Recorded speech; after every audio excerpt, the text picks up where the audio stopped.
to the podcast. I'm your host, Brother Sean Brumfield, and we got a couple new changes here at the studio. Well, really, it's just a whole new studio, to be honest with you. Yeah. And I've got Brother Ryan Brown with me. Hey, everybody. And Brother Jonathan Mitchell. How's it going, everybody? Well, what do you guys think? I like it. I love it. I think it's really cool. Yeah. This is the thing that I spoiled a couple weeks ago. Yeah, it's finally coming to a reality now. It's real. Yeah, I thought it was going to take a while to like get it all said and done, and then we had some other things that are going to be thrown at us. So I thought, let's just knock it all out.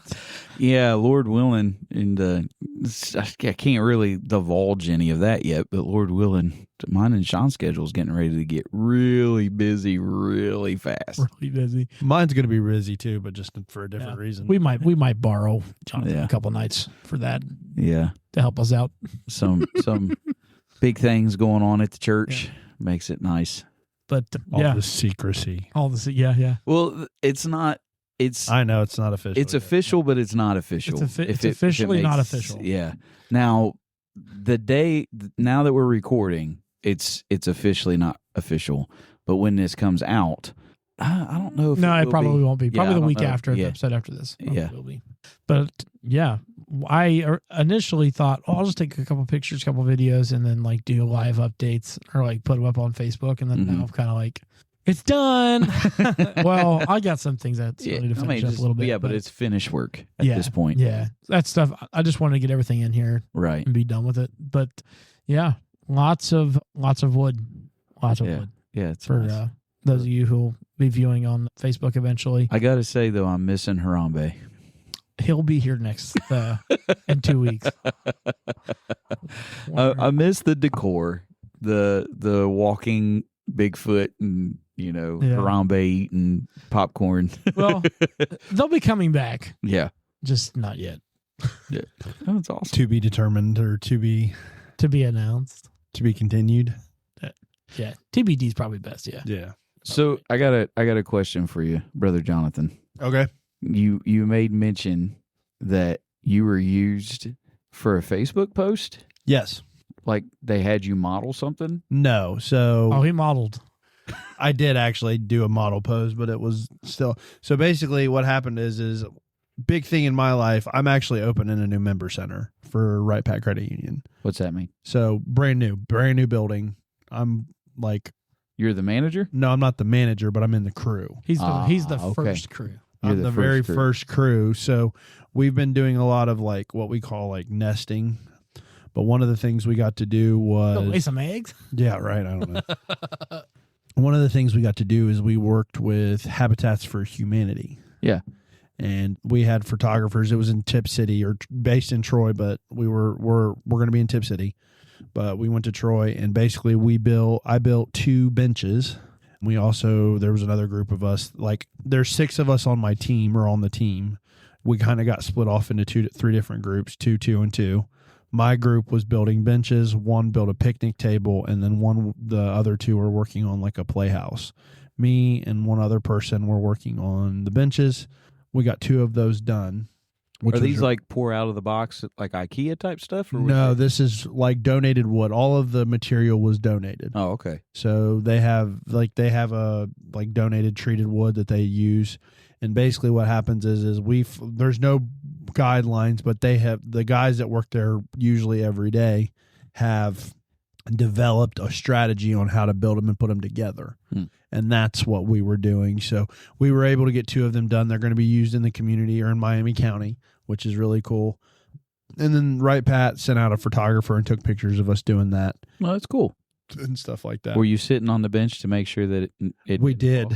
I did test the bench. That's not a shot at you. I mean, if it's something I built, that's the first thing I wanted to do that. Especially if you're putting it in the community. The post was him using a drill, and the face that he had looked like pure frustration. Oh, he didn't have his tongue sticking I out was to the side. focused. It wasn't meditating. It was like, I'm skipping the head on this thing. The you know what I screw mean? wouldn't go in. Yeah. You need better drill bits. Yeah. That was pretty much it. PH1 for this? No, that's awesome. That's really cool. It was really cool. It's a cool experience. So it's just a fun thing. It's just a fun thing that we were doing to get ready for the community. You guys were talking about whatever you got going on. We're opening this. So the day that this comes out will be our first day open. Yeah. So I will be next week. I'm working. I volunteered to work 6 days next week, which is the opening. So we have like a soft opening on Monday, which is just like a normal business day. Mm-hmm. And then we have our grand opening ribbon cutting ceremony on Tuesday, where like we have all of our chief executives, CEO, Chamber of Commerce of Tip City will all be there. And so what's a soft opening? Like it's just not the main event? yeah, it's just not the main event. It's just going to be a normal, it'll be like what a normal business day would look like. It'll be a normal business day without the festivities. Yeah. That's pretty much all that is. So it's making sure that they have all their practices in play and everything like that. Yeah. Too. It's like the final, so it's the final hurrahs for the big hurrah. Yeah. So we've been part of the nesting. Part of the nesting was testing, but like then we're Mondays, like we're going live. People will be in like members is what we call them, or customers is be more. It will be coming in clients. That's what we use. We don't use customers. They're clientele. Yeah. Yeah. I would imagine that banks call them customers though. Yes.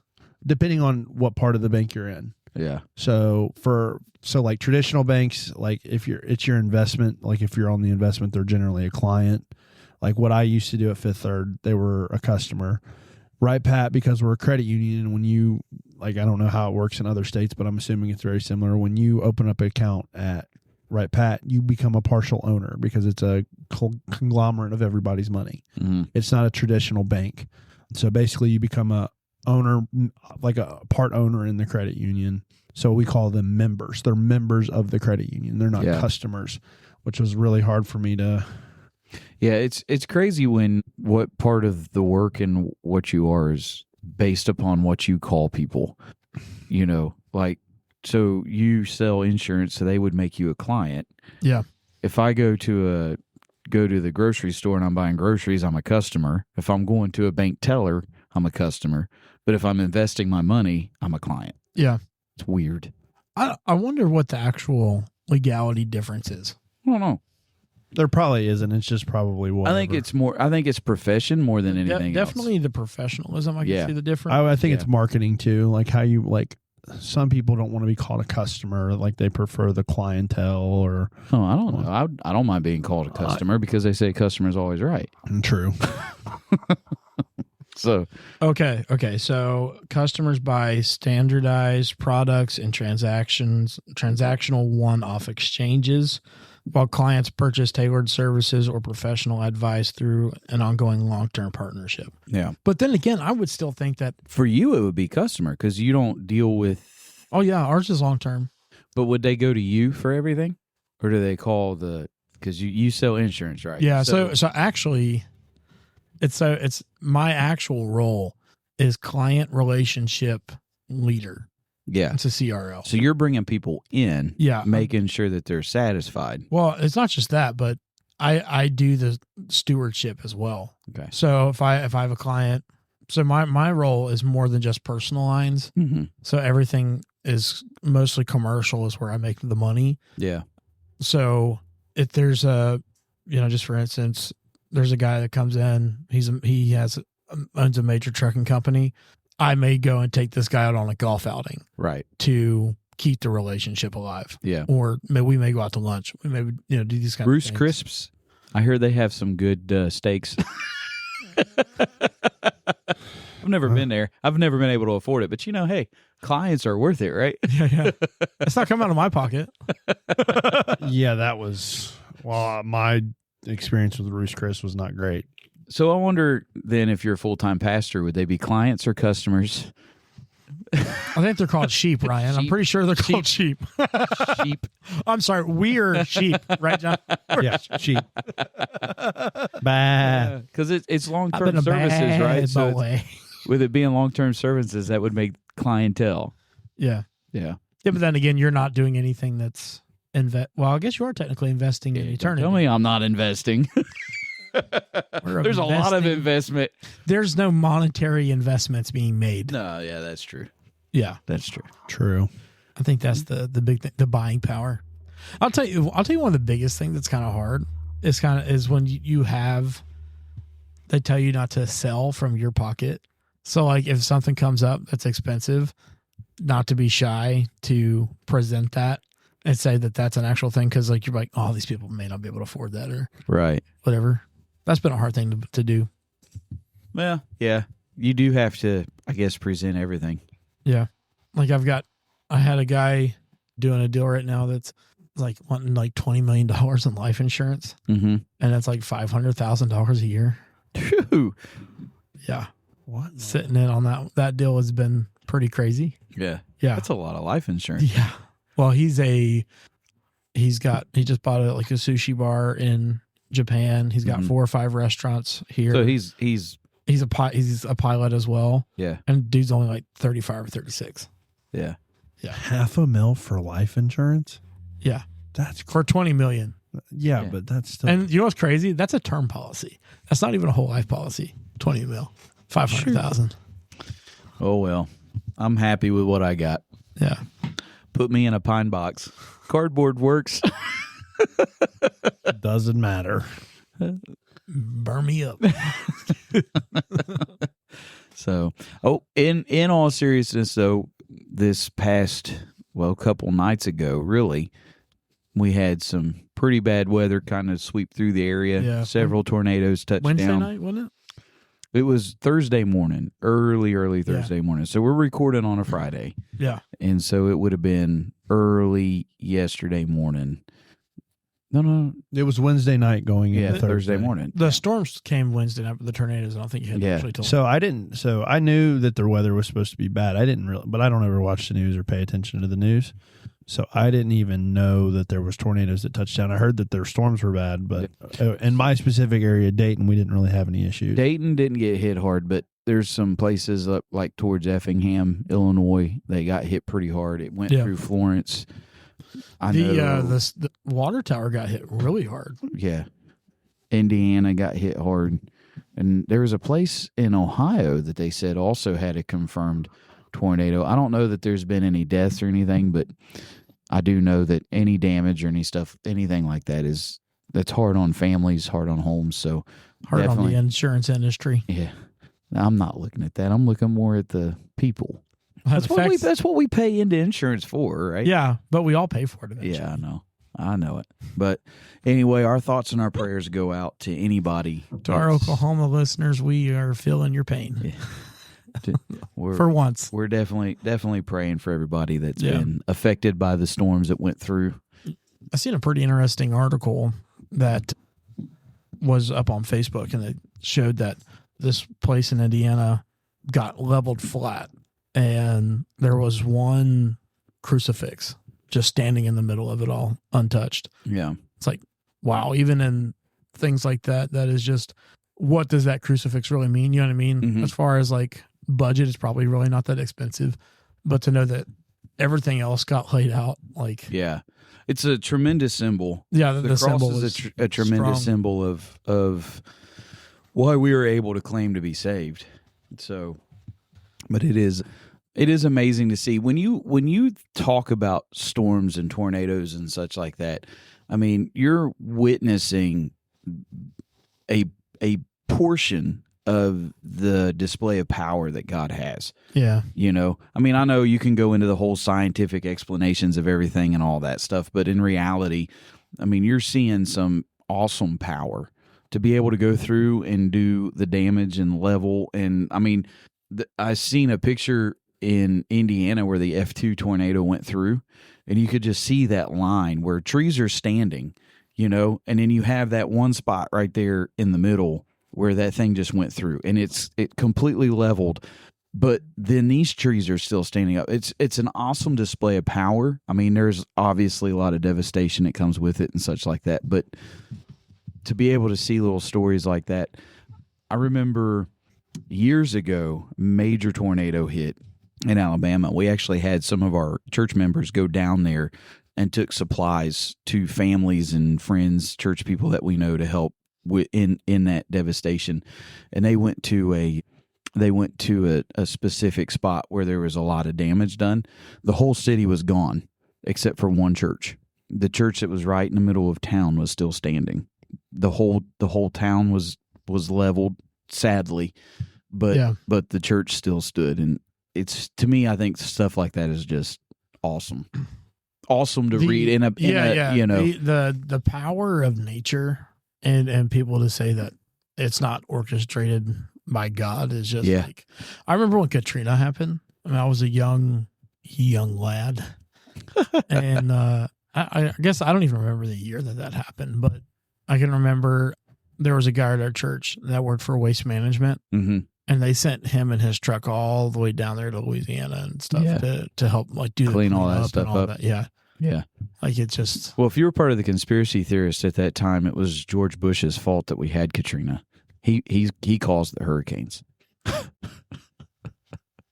There's a bunch of conspiracy theories right now that we control the weather. Oh, the cloud seeding's real. Oh, cloud seeding is very real. I really do believe that's the cause of that big flood in Texas that went through that camp and killed all them people. And I also believe teenagers. that it has also helped in the shift of the weather itself, because I mean, we've had thunderstorms and stuff growing up, but I don't remember these lightning storms like what we've seen here lately. Yeah. It's a magnificent display.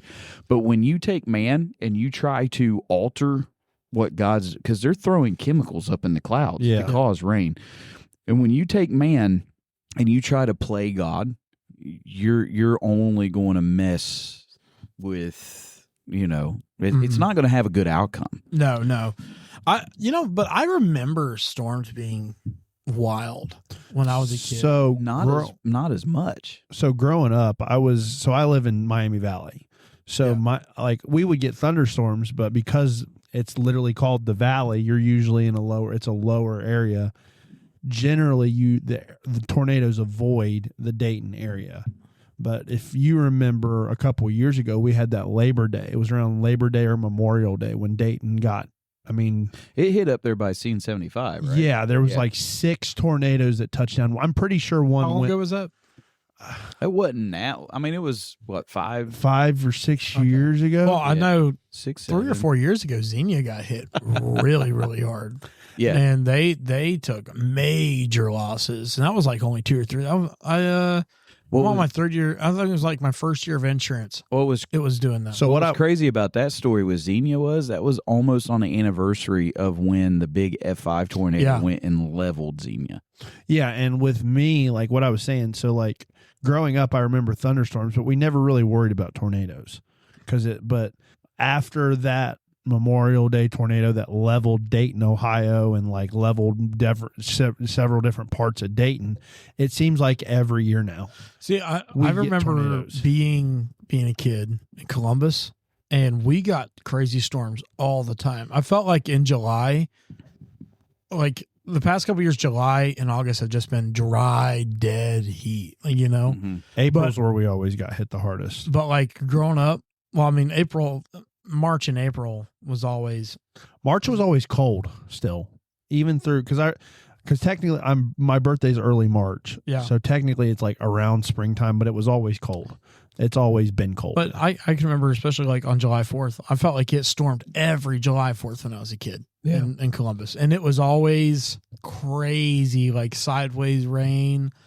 And one year, the wind blew so hard. I remember it went through and it split a massive tree right down the middle. Yeah. And I mean, like it just was just crazy. So I do remember thunderstorms. I don't want to make it sound like it wasn't. I mean, we've had some powerful storms. I've seen tornadoes growing up. I watched a funnel cloud go right over our head when we were camping. It's just one of the most awesome sights that I've ever witnessed. Yeah. But there has been a shift.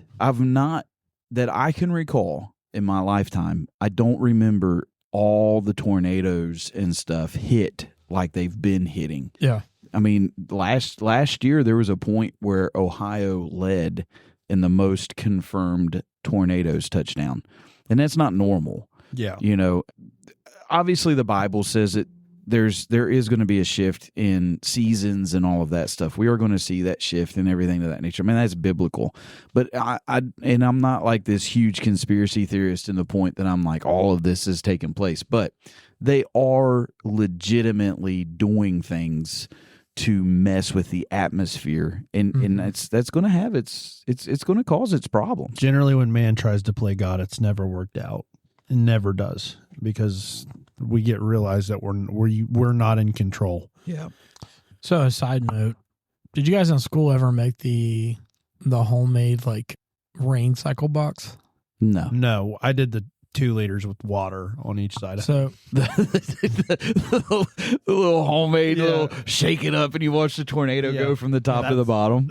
That's what I made. We had a teacher in the 3rd grade. Her name was Mrs. Birch, and she had this honestly, it was like a cake pan, and it had a lid on it, and then she made a slope on it, and then a little pond on the bottom of the slope, and put a heat lamp over it, and you could watch it as it would go up, and like she kind of tilted it a little bit so that even though the slope's down back there, it's still more positive. Yeah. So like when it did evaporate, it would roll to the back of it, and you could just watch it come down. Yeah, it was really cool. That is cool. Yeah. I always thought it was really cool with lightning.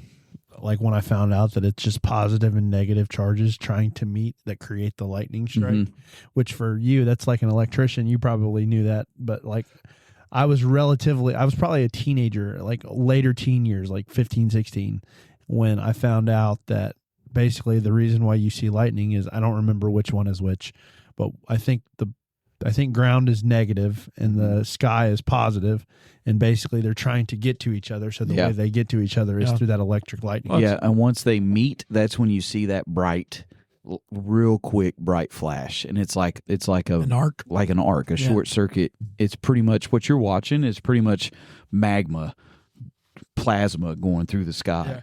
Yeah. It's absolutely neat, the electrical theories and all of that stuff. But when you start telling people, because that whole thing of if I'm outside in a lightning storm, well, just so you know, it also comes from the ground too. Yeah. So let me ask you though, like in that situation, what about the lightning that stays in the clouds? Does that mean that there's the opposite, like heat lightning? Yeah.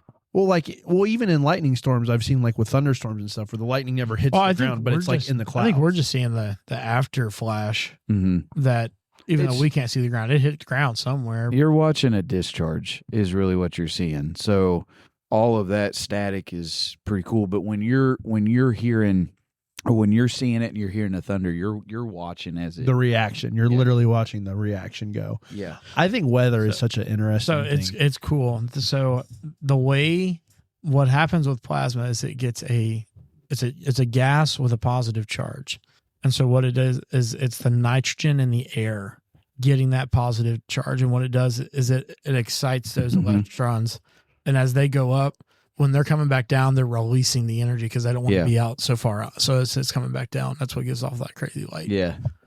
And you get that chain reaction. I think it's so cool. So I love science. Has always been one of my favorites. I hate science. Yeah, I love science, but I teach it, so it's I hate science for the most part because I had a chemistry teacher that ruined all science for me. I used to love science, but then I had a chemistry teacher that ruined it all for me. I think chemistry itself will do that for you. Yeah, I mean chemistry's you gotta like science to do chemistry and physics. You just have to. And you have to like math. Well, chemistry's awesome until you have to figure out if it's an ide or an ode or this or that when you have all the combining. Yeah. When you have to rename it and everything. Yeah. That it's because it's English. So, I couldn't do it. So I've actually got 3 different news articles that I read. I can't wait for that. I think is hilarious. This is good. But we don't have to go through all 3. And one of them I want to talk about because, and I didn't share the one that I want to talk about. I didn't share with you guys. I was holding that back till last. But anyway, my wife sent this one to me today. Wichita police are looking for 2 men who siphoned waste instead of gas. One suspect is expected to be ill after getting a mouthful of toilet refuse. In Wichita, Kansas, they are searching for 2 men after a bizarre theft attempt at a Love's truck stop went horribly wrong. They were basically trying to siphon the gas of the RV, but instead they put the siphon tube inside the black water tank. And so, you suck it out. And so one suspect got a mouthful of what was in. It was toilet refuse. I mean, that's literally what it was, human waste. Chocolate smoothie. During the attempt and may now be seriously ill. Now, listen, So this is what it says. One suspect reportedly got a mouthful of toilet refuse during the attempt and may now be seriously ill. The men fled the scene, but police say the mess they left behind may be hard to forget. Because you got to figure, if you got gravitational pull, you get that stuff out. It's not just coming to a stop. You know they didn't pull that tube out. So... It's because that's so much. There's also not only is it human waste, but like the amount of chemicals. Yeah, because they do put chemicals in there to break down the waste. They have to. Yeah, it's such a yeah. So I mean, we don't necessarily believe in this, but is that the definition of karma? That is the definite. that is getting what you deserve. Immediately, that's your punishment. That's bad juju. To be honest, to be bad doo-doo. Why did I think of that? That's so funny. The thing about that is basically God. They shouldn't even be charged with a crime because whatever. No. Because these guys are the epitome of stupid. Yeah, crime doesn't pay. Yeah, this is where you get rid of the weak. The survival of the fittest. Yeah, Darwinism. If this guy endure the grime. Yeah, if this guy is seriously ill, like, I'm sorry, but that's just survival of the fittest right there. Yeah, that's natural selection. I don't believe in evolution, right. But sometimes his method of natural selection. Natural selection is totally true because it is the weak. Not the way that evolutionists explain it. No. But yeah, you are right. The stupid should not survive. Yeah. I would agree with that. This is why we have peanut allergies. This dude deserves to be sicker than he's ever been in his life, and then he deserves to be arrested. He's got E. coli poisoning, dude. He's septic. He literally got sepsis immediately. He might be the first person to ever get sepsis from the mouth. The question that I have is from the septic. Yeah, dude. The question that I have is I'm looking at pictures because these guys are so dumb. You need to share this article. You need to send this to Sean so we can share it on the Facebook page. They're on CCTV.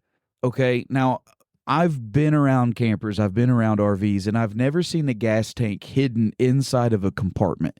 Gas tanks are so easy to find. You have to be able to find them. Well, you automatically know these guys either can't read or chose not to read. They got in a compartment. Look, they got in a hidden compartment. It would just be on the side, right? Yeah. The gas, dude. That's a tour bus. Yeah, dude. That's even worse than an RV. But do you know how many? There are so many chemicals in that. There are so many, dude. What if they got something to do with C. diff in there? Dude, I'm telling you, it's septic. It's literally he's. Septic. I know what it is. No, it's just. That is insane. That is insane. Listen. I'm just going to speak. I'm sorry. I hope there are listeners. You're an idiot. You're an idiot. No, I don't know that I want to claim them as listeners, man. I hope they are, though, so they know they're stupid. Turn yourself in. Listen. Idiot. They got a mouthful of black water from a tour bus. They know they're stupid. You know what'd be funny is if we got a comment and it's like, I accidentally done this once.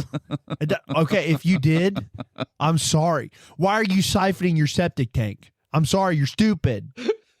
Listen, natural selection. Go to Harbor Freight, get a tube with a bulb on the end of it, and it costs you $10. Yeah, my gosh, pump it out. But make still, sure at the end of the day, though, come on, you know the difference, but where the gas tank is versus where they. Like I said, that picture proves that. They're just idiots. Yeah, they were just idiots all the way around. So speaking of so gross. Speaking of natural selection, you want to hear something else from our from some of our finest citizens of the United States of America? Absolutely. In Missouri, I read this one today too. In Missouri, there was a guy who was being released from I guess it was prison. I'm still trying. I can't remember if it was prison or jail, and I forgot to pull this one up. But he was getting released from the charge. He served his time. And he decided that he liked those sandals that they gave him while he was there. So as he was leaving, he decided that he did not want to return those sandals. He was going to keep them and take them home with him because he liked them so much. And they told him no. They said, that is government property. You have to return these sandals. To which he began to argue with them and got into a fight with security officers and made the statement, on my mom, I'm going to go home with these sandals. Ended up now on his day of release, he's got 3 separate charges pressed against him, and he had to go back in jail. Wow. All because of those sandals. I wonder if he did it on purpose. Because some of those guys actually want to go back. Like, they don't want to leave jail. They've become so institutionalized that. Bro, I just feel like, can you tell me what brand these are? Just can I go find some orange sandals somewhere? Wait, could you put that on my tab? I've never wore prison those tab. sandals. They even have a tab? Yeah. I've never wore those sandals before. I'm not a big sandal person. No. I don't like showing my bare feet to That's people. why I always wear them Just with don't. socks. Yeah, I'm not a white nerdy guy that wears sandals and socks at the same time. That's kind of mean. I was raised against it. Like, if you're gonna wear sandals, wear sandals. See, in my neck of the woods, everybody wears socks with sandals. It's actually a big fashion thing now. It's instead of neck of the woods, it would be neck in the city or the suburbs. But no, everybody. But no, I would. Yeah, but seriously though, there's some people that literally just don't want to not be in prison because they've become so institutionalized. You're like Kip Dynamite. What? Napoleon Dynamite's brother. I've never seen it. never seen it. But you become so institutionalized. You know what I'm talking about. They were kind of serious. Oh man. Yeah. And it is. Some people do find comfort in it because they don't know how to do in regular society. But at the end of the day, though, like, I don't feel like that's just wanting to get back in. I feel like that, again, is just proof of some of the finest citizens of the. It's just proof that they're not being. What are they wanting to? What's the term that they rehabbed? Yeah, they're not. Yeah, being rehabilitated. For that. Yeah, because the whole purpose of that is they're supposed to be rehabilitated so that they can go back into society if they're not in there for life sentences and all that stuff. But they're supposed to be rehabilitated to be able to go back into society, to be able to hopefully take on a somewhat, if you know what the definition of this word is, normal life. Yeah. Well, think about it, though. Those guys, they go in. Some of those guys went in the 70s and 80s and are coming out now. Yeah. Oh, I know. Can you imagine times have the changed difference? so much, especially if they went in there at young ages, right? So if they were like, let's say 20 years old and they go in, and now it's what, from 70 to, what is that, 50? Well, you could even do the 80s. 80s. Yeah. 80s or 90s. 50, yeah, you're right. It'd be 50 years. So if you went in there at 20 and you're coming out at 60, like, I mean, hairstyles changed, clothing is the internet's a thing. Now you don't know what's a man, what's a woman. Yeah. I mean, life is just like something you identify as. I'm sorry. Life is just crazy. Well, a woman is a woman, and only a woman can say what a woman is. All right. So with that being said, circular definition. One more news article, and I'll get these out of the way. This is the one that I wanted to get to anyway, but I thought those other two, you guys, dude, those are hilarious. Those are those are funny. I think this is something that we should try. Okay. I think it's just something. I think I'm already in. All right. So it's a Guinness World Book of Records record that was just. Wait. Guinness Book of World Records record. Yeah, this is a record for Guinness that was just accomplished. Okay. And I am very interested to see if anybody would put up with me doing this to beat this record. Okay, you ready? Pastor Matthew Olson of First Baptist Church of Sharon preached from Genesis to Revelation for 96 hours, setting a Guinness World Record for the longest marathon speech. The idea began after a missionary training exercise left Olson without a physical Bible for 4 days or 96 hours. He went 96 hours without a Bible. Discipleship pastor Rich Gray said God birthed within him that moment the vision to preach the Bible for 96 hours. I don't feel like that's the right way we should use that. So, although not a good enough reason to say birth. So here, although Olson temporarily lost his voice after the first 12 hours, he recovered and completed the sermon with only limited breaks. Church leaders rejected claims that the event was a gimmick, declaring God's word will not return unto him void. But is it 96 hours straight if there was breaks? Well, when you talk about that, I mean, it doesn't say what the breaks were. I mean, it's not days, right? Maybe it's just people leaving. like a 5-minute break, or just something for him to be able to take a drink or something like that. I would like to know what what they defined as limited breaks. Like, did he go for 15 minutes, take a nap, come back? You could rival him. You've been a Revelation for 7 years, 6. Yeah, but years. not straight though. I think 6 or 7 years. What are you talking about? It's probably at least. I haven't been pastoring that long. Well, you've been helping that long. I feel like you're sad about him being in Revelations that long. See, I would love that. I have not got to enjoy it. I'm in because I'm in my own Sunday school class. I'm in chapter 11 now. Okay, I came in 2019 and they were in chapter 2.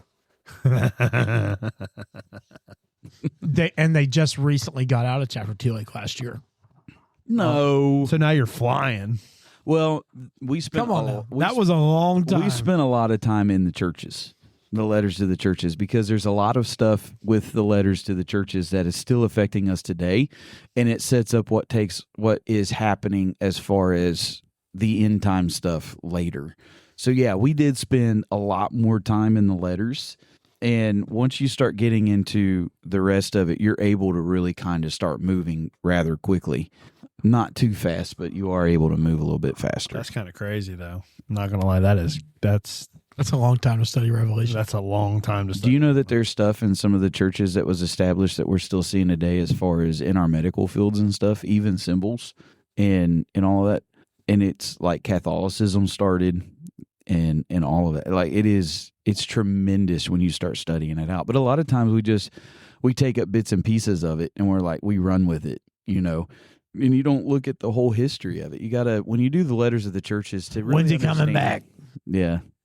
When you start reading that in the book of Revelation, you really need to look at the historical side of it as well, especially because, and we're not going to get into this, but especially because there's different viewpoints when it comes. Obviously, the letters to the churches were written to physical churches, right? So when he was writing to the church of Ephesus, he was literally writing to the church of Ephesus, right, or Philippi, and whichever ones that he was writing to, Laodicea, all these stuff. They were physical churches in a specific time. So to say that they wasn't for a specific church would be false, because they did go to a specific place. However, there is a time span that it also deals with that, because the things that he talks about historically wasn't something that just happened just at that one moment, but it was historically through a time span. So yeah, it's a letter through the ages. Yeah, so people look at it like, do you see that as church ages? Do you see that as letters to the church? And I answer both of those questions with yes. I do believe that there's ages, because you could take a look at all those churches and you can see a sample of it. It's the same way with Daniel. Daniel has 3 or 4 different fold prophecies that come out of one chapter. Yeah. You know, so it's still relevant, even though it was directed to specific people at that time. So do you think that the church would put up with me for 97 hours? No. You wouldn't stand by my side? No. And preach the banter that God's word don't return void? I'd be like, that's my pastor. I agree with God's word not returning unto him void. And I'm not going to, I don't know the intentions of what he's doing, but when you look at it for Guinness's sake, it's like, are you really doing that for the Lord? Here's the thing. Did they have to have somebody did Guinness have to have somebody there? Was this pre-planned? I'll tell you this. If it was truly anointed and it was what God had to hear, I wouldn't be hearing about it for Guinness Book of World Records. Exactly. It would have been on the news all over the place. Exactly. It would have been a revival. Yeah. 96 hours is crazy.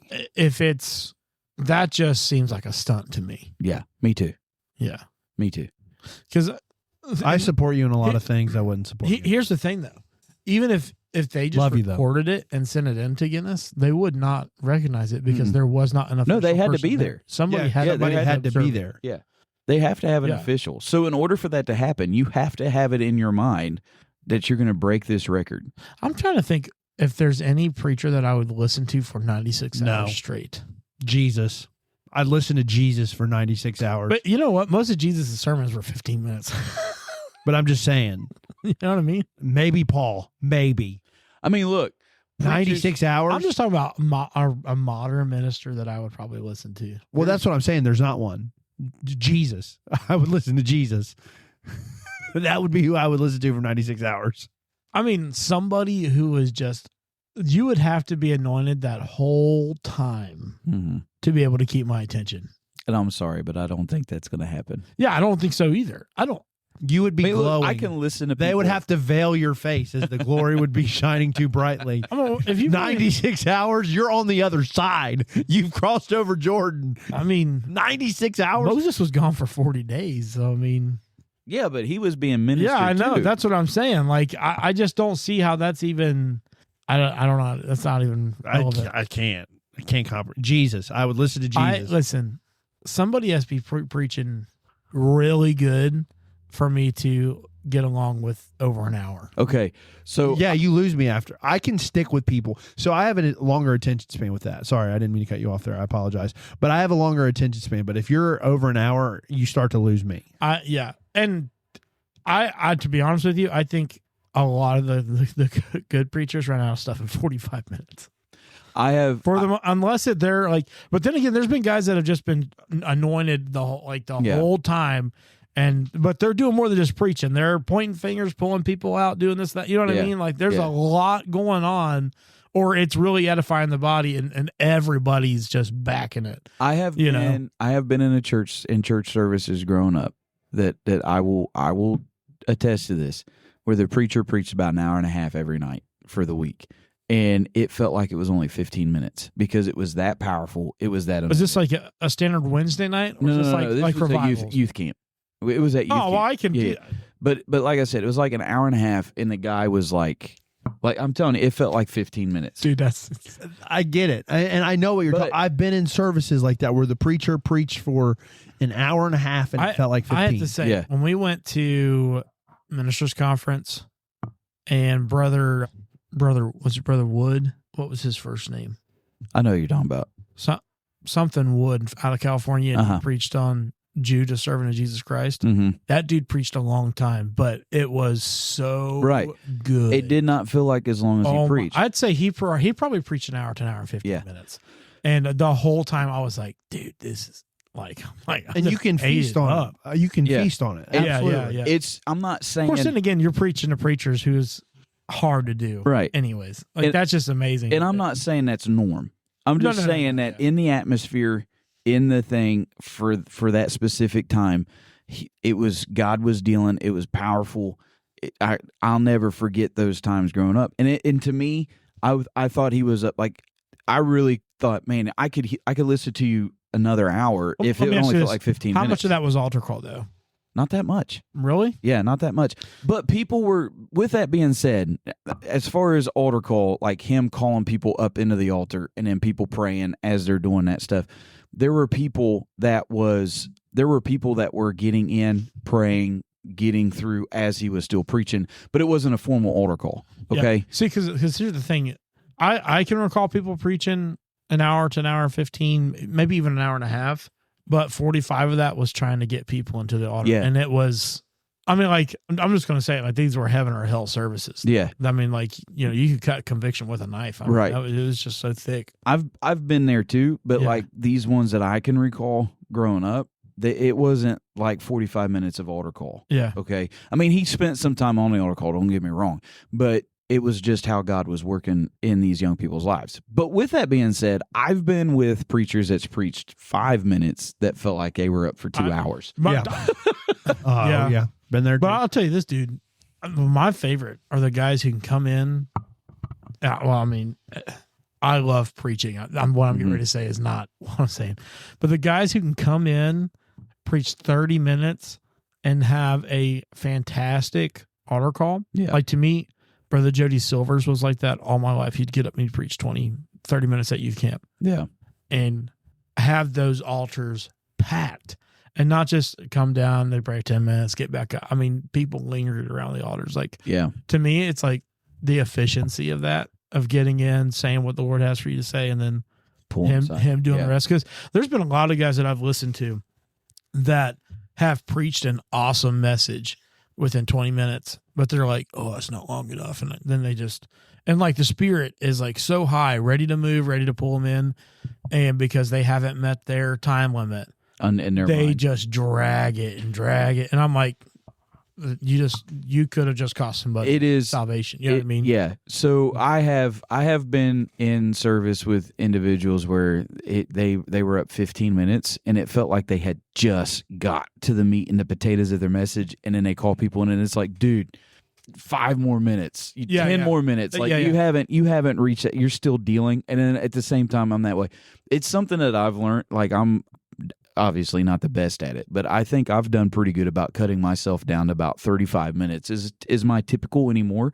Preaching on Sunday mornings has really changed how long I go. It depends on the service. It depends on the response of the church, right? But yeah, I don't know. There's a part of me that's curious to see if I could go 97 hours.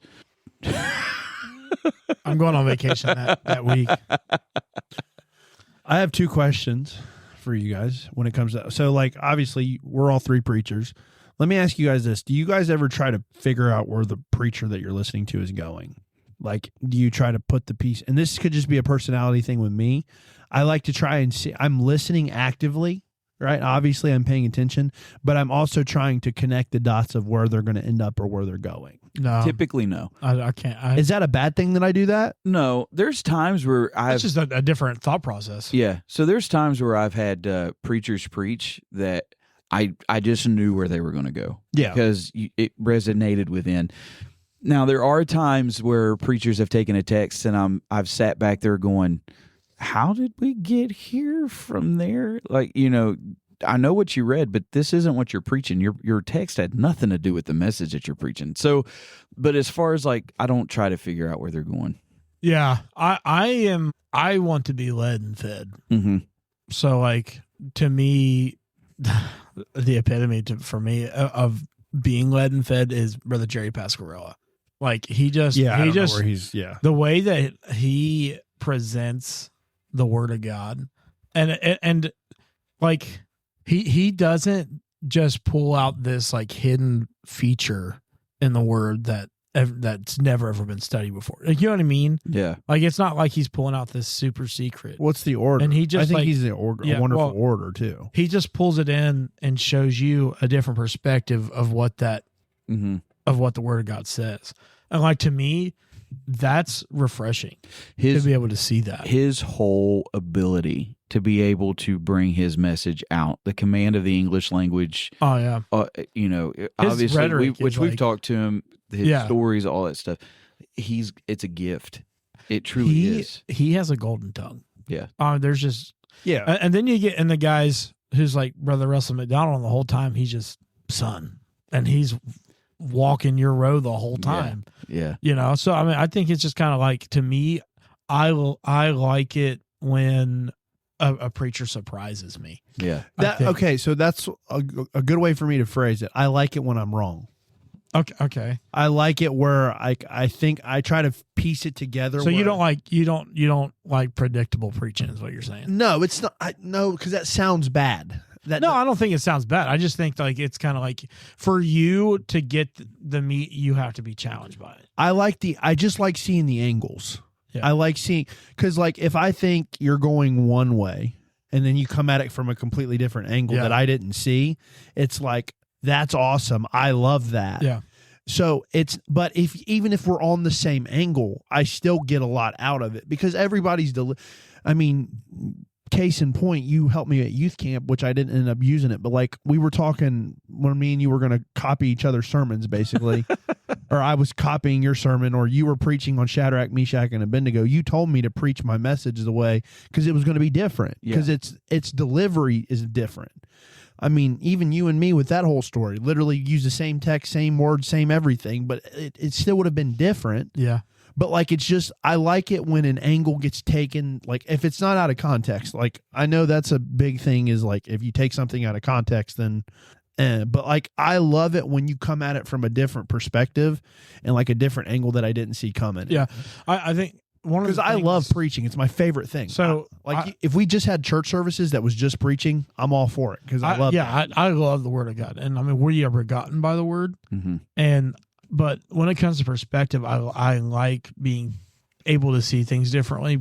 Brother, we've talked about Brother Birdsong's Bible and Me podcast. Yeah. And he talks about creation from ancient man's perspective, and it's like you can't look at how Moses recorded Genesis and with modern man thinking and saying, you're held with inside of a box. And like I can't even get into some of the detail because it's so good. You guys need to go listen to his podcast. Yeah. It is really good. We could try to give it to you, but I mean, when just to give you an example, he talks about and God created the light, right? Mm-hmm. Separated it from day and night. Well, that was at day 2 or day 1. Can't remember. Wasn't that day 3? Well, no. Well, he didn't even create So when he did the light, it was day 1. Day 1 because then it corresponded. The sun and the moon was day 4. Yeah, and he's like, well, what's the light? And he said, well, that's Christ. Christ stepped into the darkness, and he was the light. Well, even the way he brought out the dome with the firmament. Yeah. I mean, I was kudos to Brother Devin, because that is just like I've been feasting off that. Firmament to me was just the grass and the trees, but then it was like not that at all. I just thought the firmament was the sky, and like the atmosphere. Yeah. But that's modern man's thought. That's our way of being able to do it. So to me, I think that's the beauty of preaching. Yeah, because all of us see things differently. It's like reading Matthew, Mark, Luke, and John, right? You can read, and some of those, they have the same stories where you've got your, like the 5,000 being fed. Yeah. And you get, this one has this perspective where you hear the conversation, we don't have the money, all this stuff. This one sees this perspective.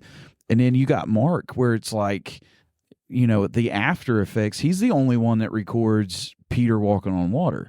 And to me, I think that whole thing is tremendous because, after the feeding of 5,000, they go away.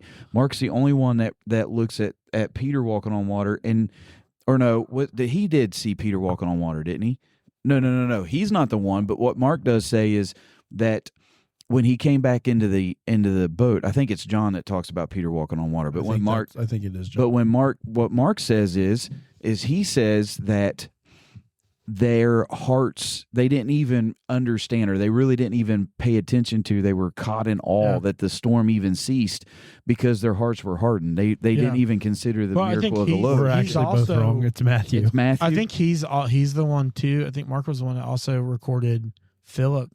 Yeah, saying that So Mark we is have the one. nothing to give them. Yeah. So Mark is the one that's actually 5,000. he's getting the stories, right? But like I said, it's different perspectives, and we were wrong. It is Matthew with Peter, but Mark is the one that does that. But the reason why I say that is because if you read all those, they don't contradict each other. It's just God uses different perspectives. So even if you have a preacher that preaches the same thought, the same thing, you can get something different from every one of them because God uses them in their way that they see. For things. me, the craziest, and this is going to sound so wrong when I say this, but it's like when a preacher comes up with a stupid thought that is actually genius. Yeah. You ever had that where they say something and it's just so, it's like, I've read this 1,000 times. Mm-hmm. I know I could tell you this inside and out, but this is the one part that I picked out. And it's like, it's so stupid that I missed that, but this is amazing that he's bringing it up. Like, you know what I mean? You know who's good about doing that? Brother Ray Asher. Oh, yeah. Brother Ray Asher is tremendous at doing that. And I don't mean that he has stupid thoughts at all. Yeah, and I don't mean that derogatory. I'm just saying Right. it's like, it's like. It's so blatantly obvious that I'm stupid. You're stupid, not the person bringing it out. I'm stupid that I missed it. Yeah. Yeah. That's the cool thing about like preachers. And well, it's the foolishness of preaching. Yeah. Confounds the wise. It's so cool. Like, and I love when I'm just like it's my favorite thing in the world when I you have that like mind explosion moment. Yeah. It's so cool. I love it when you walk away thinking the same thing after you left a Chinese buffet. Like, my goodness, I couldn't eat another bite. Like, you know what I mean? Like, but you would go back for more. I would totally go back for another plate of that. I don't know that Chinese buffet would be the analogy that I would use, but maybe like a slice of pizza maybe would have been a better. No. I always leave full of the Chinese buffet. because of all the MSG. Yeah. MSG. But that was one of my cool. I just was curious because, like I said, I felt like that could be a weird thing for me to try and do that. I just was curious. Maybe it's because you see in words and not pictures. I was gonna make that joke. But you got it. Well, what do you guys think? Think about all the preaching and all that. Let us know. Leave us a like. Leave us a comment. Tell me if I should try to attempt to break that Guinness World Book of Records. I'm not there that day. I'm tell you what, if you vote for him to do that, you better be there. Okay, that's all I'm saying. Come and support him. And I won't. This be is there. not just to torture me and the rest of the congregation. So, all right, guys, we'll talk to you next week. See ya. See ya.